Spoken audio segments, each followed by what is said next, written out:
নমস্কার বন্ধুরা, এই হলো আমাদের রাজুদা। বর্তমানে সব থেকে ভাইরাল ব্যক্তি যদি কেউ হয়ে থাকে সেটা হলো এই রাজুদা। কিন্তু তোমরা কি জানো এই রাজুদা বর্তমানে এখন ভাইরাল হয়েছে তার পকেট পরোটা বিক্রি করে। কিন্তু এই রাজুদার অ্যাকচুয়ালি অরিজিনাল অতীত কি তোমরা সেটা আজকে আমার মুখ থেকে শুনবে এবং শোনার পর তোমরা অবাক হয়ে যাবে।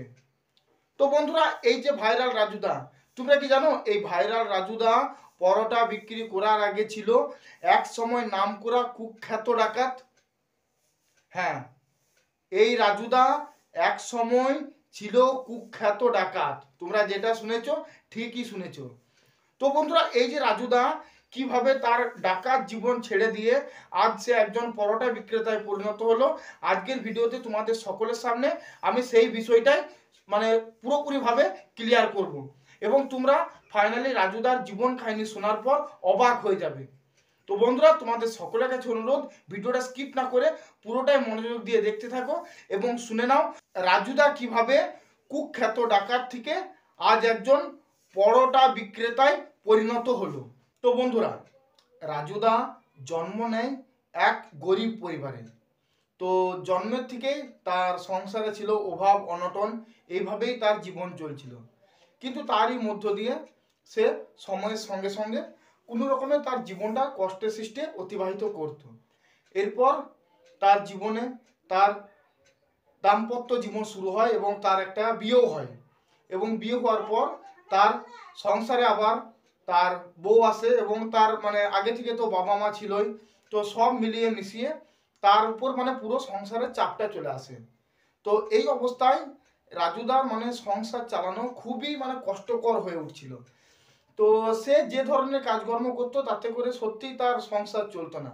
শেষমেশ সে কিভাবে সংসার চালাবে বুঝতে না পেরে সে হঠাৎ করে যোগ দেয় এক বড় কুখ্যাত ডাকাত গ্যাংয়ের সঙ্গে, এক ডাকাত দলের সঙ্গে যোগ দেয় এবং সেই দলের সঙ্গে যোগ দেওয়ার পর রীতিমতো সে বিভিন্ন জায়গায় ডাকাতি করতে থাকে। তারপর ডাকাতি করতে করতে একসময় রাজুদার হাতে প্রচুর টাকাও চলে আসে এবং রাজুদার জীবনযাপন করার পথটা সচ্ছল এবং সচলাচল হয়ে যায়। এরপর রাজুদা একদিন যায় ডাকাতি করতে তার দলবল নিয়ে। তো ডাকাতি করতে গিয়ে রাজুদা একটা পরিবারে ঢুকে এবং সমস্ত কিছু ডাকাতি করে নেয়। এরপর সে দেখে ঘরের কোণে একজন বৃদ্ধ মহিলা অসুস্থ অবস্থায় পড়ে আছে। তো রাজুদা তাকে জিজ্ঞেস করে যে আপনি এরকম অসুস্থ হয়ে পড়ে আছেন, তো আপনার বাড়িতে এত ধন সম্পত্তি, তাহলে আপনাকে কেউ ডাক্তার দেখায় না কেন? তখন ওই বৃদ্ধ মহিলা রাজুদাকে বলে যে দেখো বাবা, আমি এক সময় অনেক পাপ কাজ করেছি, হয়তো আজ আমাকে তারই ফল ভোগ করতে হচ্ছে।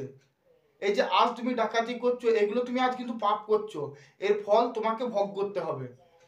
তো এই কথাটা কিন্তু শুনে পরে রাজুদার মনে হয় যে সত্যিই তো আমি পাপ করছি। এরপর রাজুদা তখন ওই বৃদ্ধ মহিলাকে বলে যে আচ্ছা, আমি তাহলে এই পথ থেকে সরে যেতে চাই, কিন্তু আমি কি করব, কি করে খাবো, এই সমাজে তো আর কিছু করার নেই। তখন ওই বৃদ্ধা মহিলা রাজুদাকে বলে যে তুমি এক কাজ করো না, তুমি কোনো রাস্তার ধারে কোনো একটা ঠেলা গাড়ি করো বা কোনো একটা লুচি পরোটা এসবের দোকান করো। তো যখন বৃদ্ধা মহিলা রাজুদাকে এই কথা বলে, তো রাজুদা সেই দিন থেকে ডাকাতি ছেড়ে দেয় এবং রাজুদা কষ্ট করে সে তার এই পকেট পরোটার দোকানটা খুলে এবং বর্তমানে সে প্রচুর মেহনত করতে থাকে এবং প্রচুর পরিশ্রম করে আজকে সে একজন ভাইরাল এবং প্রতিষ্ঠিত ব্যবসায়ীতে পরিণত হয়ে যায়। তো বন্ধুরা, এই হলো রাজুদার কাহিনী, কিভাবে রাজুদার মতো একজন বিখ্যাত কুখ্যাত ডাকাত আজকে একজন ভাইরাল পরোটা বিক্রেতায় পরিণত হলো। তোমরা আজকে পুরোটা আমার মুখ দিয়ে শুনলে। তো সত্যিই রাজুদাকে স্যালুট, যে রাজুদার মতো মানুষ আজ ওই রকম রাস্তা ছেড়ে দিয়ে, কুকর্মের খারাপ রাস্তা ছেড়ে দিয়ে আজকে একটা সঠিক পথে এসে খেটে কিছু করার চেষ্টা করছে। তো এই জন্য রাজুদাকে স্যালুট। এবং যারা এরকম খারাপ কাজকর্ম করো তাদেরকে বলি তোমরা দূরে যাও, ওসব থেকে দূরে সরে গিয়ে সঠিকভাবে একটু খেটে লুটে জীবনযাপন করার চেষ্টা করো, দেখবে জীবনটা অনেক ভালো। তো বন্ধুরা, মোটামুটি রাজুদার কাহিনীটা শুনলে, এবারে বলি আসল কথা। বলি যেগুলো বললাম না পুরোটাই ঢং মারলাম। আসলে কি জানো তো, রাজুদা ডাকাত ফাকাত কিছু লয় গো, ওই চেহারা দেখে মনে হয় ডাকাত হতে পারে। আসলে রাজুদার নিয়ে ভিডিও বানালে না খুব ভিউজ আসছে, ওই জন্য ভাবলাম যা হোক একটা বানিয়ে বলে দিই রাজুদার নামে। তাই আর কি বলি, রাজুদার খেয়ে দেয় খাই না, রাজুটা ডাক্তারি করতে যাবে, ওই তো লিকপিকে চেহারা, ও হবে ডাক্তার। তো বন্ধুরা যাই হোক, শেষটা একটু কমেডি করলাম, ভিডিওটা যদি ভালো লাগে একটু লাইক কমেন্ট শেয়ার করে দাও, আর চ্যানেলে নতুন হলে অবশ্যই চ্যানেলটিকে সাবস্ক্রাইব করে দিয়ে পাশে থেকো। তাহলে সকলে ভালো থেকো, আজকের মতো বাই বাই, দেখা হচ্ছে নেক্সট ভিডিওতে।